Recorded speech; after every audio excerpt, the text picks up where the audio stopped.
Assalamu alaikum wa rahmatullah. I'm very grateful to my dear brother and friend, Dr. Amjad Shad, for giving me this opportunity to talk to you. I wish I could be physically present in this meeting, but still, thanks to the technology that even I'm many thousand miles away, but still we can talk and communicate. My association with Dr. Amjad Shad goes back to the day which was my first day in medical college, in Nishtar Medical College. And Amjad Shad was 1 year senior to me. And there is a very, very memorable tradition in Nishtar, and that tradition is called fooling. So perhaps I was the victim or the beneficiary /beneficiary of that fooling by Dr. Amjad Shad. And since that time, we are friends. And then we had an opportunity that we worked together in Surgical Unit 1 under the supervision of our great teacher, Professor Jafar Sain Jafri. His house job was ending and my house job was starting. And so we had some time to work together in that surgical unit as well. And after that, he started his journey in the UK. And whatever he has achieved is in front of us. I mean, we are all proud of him, and we always look towards him as a beacon of light. So he has asked me to talk to you. I don't know whether there will be someone who will not be understanding Urdu, لیکن میرا یہ بھی خیال ہے کہ شاید Pakistani doctor ہی ہوں سارے، تو اس لیے I will be bilingual. اور انہوں نے مجھے کہا ہے کہ جو میں بات کروں وہ زندگی کے موضوع پر بات کروں. اور زندگی ایک ایسا سوال ہے جس کا جواب بہت ہی مشکل ہے، اور زندگی ایک ایسا سوال ہے کہ زندگی کیا ہے کہ جس کا اگر صحیح جواب سب کو پتہ ہوتا تو ہم یہ بات ڈسکس ہی نہ کر رہے ہوتے. اور دنیا میں جتنے فلاسفر آئے ہیں اور جتنے بڑے لوگ آئے ہیں وہ اس زندگی کے مختلف ڈائمینشنز کو ہی ایکسپلین کرتے رہے ہیں اور اس کی مختلف تہوں کو کھولتے رہے ہیں. تو میں اپنی ایک ہمبل سفر آف ایکسپلوریشن کے اندر سمجھا ہوں، اور میرا جو زندگی کے سمجھنے کا ڈائمینشن ہے، کیونکہ ہر شخص کا ایک لینز ہوتا ہے نا، وہ جیسے جیسے میری عمر بڑھتی گئی تو میری زندگی کو سمجھنے کا جو لینز ہے وہ بہت زیادہ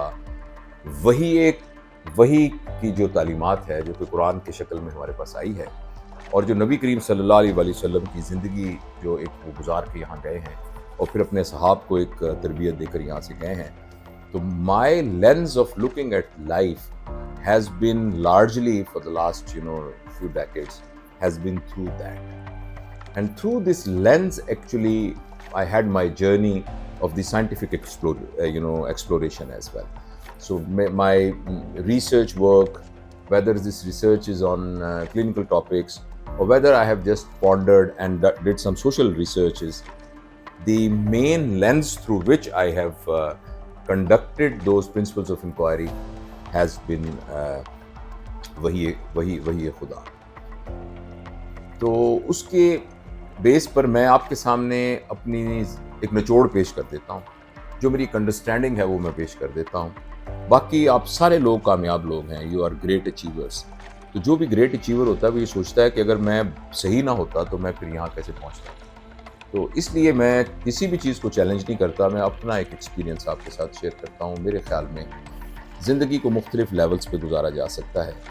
زندگی گزارنے کا جو سب سے نیچے کا لیول ہے وہ لسٹ کا لیول ہے، جس میں آپ زندگی میں وہی کچھ کرتے ہیں، وہی چیز آپ کے لیے گورننگ فورس ہوتی ہے جو آپ کو مزہ دیتی ہے. اور جس چیز میں مزہ ہے وہ آپ نے کرنا ہے، چاہے وہ مزہ آپ کی آنکھوں کا مزہ ہے، چاہے آپ کی زبان کا مزہ ہے، چاہے آپ کے سونگنے کا مزہ ہے، چاہے ٹچ کرنے کا مزہ ہے، چاہے آپ کی اور ڈیپ کھانے کا مزہ ہے، یا آپ کی ڈیپ بایولوجیکل نیڈ کے اندر لسٹ ہے جس قسم کی. تو اس لسٹ کی بیس پر اگر اپنی زندگی کو جو شخص ریوالو کرتا ہے تو یہ ایکچولی میرے خیال میں سب سے لوور لیول ہے زندگی گزارنے. اور ہمیں لگتا ہے کہ یہ نا لیول جانوروں والا لیول ہے، لیکن اگر ہم غور سے دیکھیں تو جانوروں والا بھی یہ لیول ہے. جانور بھی جو ہے وہ لسٹ کی بیس پہ زندگی نہیں گزارتا، جانور نیڈ کی بیس پر زندگی گزارتا ہے، اور جانور ڈیزائر کی بیس پہ بھی زندگی نہیں گزارتا. تو یہ ایکچولی جانوروں کے لیول سے 2 سٹیپ نیچے والا لیول ہے اگر کوئی لسٹ کی بیس پہ زندگی گزارتا ہے. لہٰذا ہمیں دیکھنا چاہیے کہ ہمارے ٹیسٹ بڈ ہماری کنٹرول کے اندر ہیں، ہماری آنکھیں ہماری کنٹرول میں ہیں، ہماری اور خواہشات ہیں وہ کیا کسی پرنسپل کے تحت کے تابع ہو کر ہم ان کی ایگزیکیوشن کرتے ہیں؟ اگر ایسا نہیں کرتے تو یہ بہت سیریس سچویشن ہے۔ یہ پہلا لیول ہے۔ دوسرا جو لیول ہے وہ ڈیزائر کا لیول ہے کہ جو میرا دل چاہتا ہے وہ میں نے کرنا ہے، یہ اس سے اوپر کا لیول ہے۔ لیکن یہ ہے کہ جو ڈیزائر کا لیول بھی ہے، قرآن کی پوری تعلیمات اس سے بھری پڑی ہے اور ہمارے بڑوں کی زندگی کے پورے اقوال اس پر بھرے پڑے ہیں کہ اگر ہم نے خواہشات کی زندگی کو اپنی زندگی کا مقصد بنایا تو اس دنیا میں اتنی کیپیسٹی نہیں ہے کہ کسی انسان کی ایک بھی خواہش کو پورا کر سکے۔ آپ کہیں گے یہ کیا بات ہوئی؟ کسی کی خواہش ہے کہ اس نے ایک بڑی سی مرسیڈس لینی ہے، مہنگی سی مرسیڈس لینی ہے کوئی، یا رولز رائس لینی ہے، یا بہت بڑی کسی جگہ پر بہت بڑا گھر لینا ہے، تو وہ محنت کر کے لے لے گا۔ لیکن اگر آپ ڈیزائر اور خواہش کا ترجمہ دیکھیں ڈکشنری کا تو اس کے حساب سے ڈیزائر ہوتی ہی وہ ہے جو پوری نہ ہوتی ہے۔ لہٰذا جو ہی آپ نے 1,00,000 روپیہ اچیو کیا اور آپ کی 1,00,000 کی خواہش تھی تو آپ نے 99,900 کیا تو آپ کی خواہش ایک دم 10,00,000 کی ہو گئی۔ تو یہ خواہش کے اندر تو ان بلڈ یہ والی بات ہے۔ تو اس لیے یہ دوسرا لیول ہے خواہش پہ زندگی گزارنے کا۔ اور قرآن میں یہ واقعات بھرے پڑے ہیں کہ جن لوگوں نے خواہشات کے پاس زندگی گزاری وہ اپنی خواہشیں بھی پوری نہیں کر سکے اور زندگی کا مزہ بھی نہیں لے سکے جو کہ ہو، اور آخرت میں کیا ہوگا وہ تو ہمیں معلوم ہے۔ اس کا اگلا جو لیول ہے وہ ہے نیڈ کا لیول، جتنی ضرورت ہے۔ یہ وہ لیول ہے جو کہ ایکچولی اینیمل ہے۔ اور ہم میں سے بہت سارے لوگ ایسے ہیں وہ کہتے ہیں دیکھو جی ایک آدمی پیدا ہوا، اس نے اچھی پڑھائی کی، اچھی پڑھائی کر کے اس نے medical college, for example medical college میں داخلہ لے لیا، پھر وہ ڈاکٹر بن گیا، پھر اس کے اچھی پریکٹس شروع کر دی، پھر اس کے 3-4 بچے ہو گئے، اور جو پھر اس نے بچوں کو اچھا پڑھا لیا، پھر وہ بچوں کو سیٹل کر دیا، پھر وہ کچھ بیمار رہنے لگا، پھر اس کے ہارٹ میں 2 اسٹنٹ پڑے، پھر اس کو ڈائبٹیز ملائٹس ہوگی، پھر ایک دن اسٹروک ہوا، پھر وہ ہوا، لیکن سارے بچوں کو سیٹ کر کے اس دنیا سے چلا گیا۔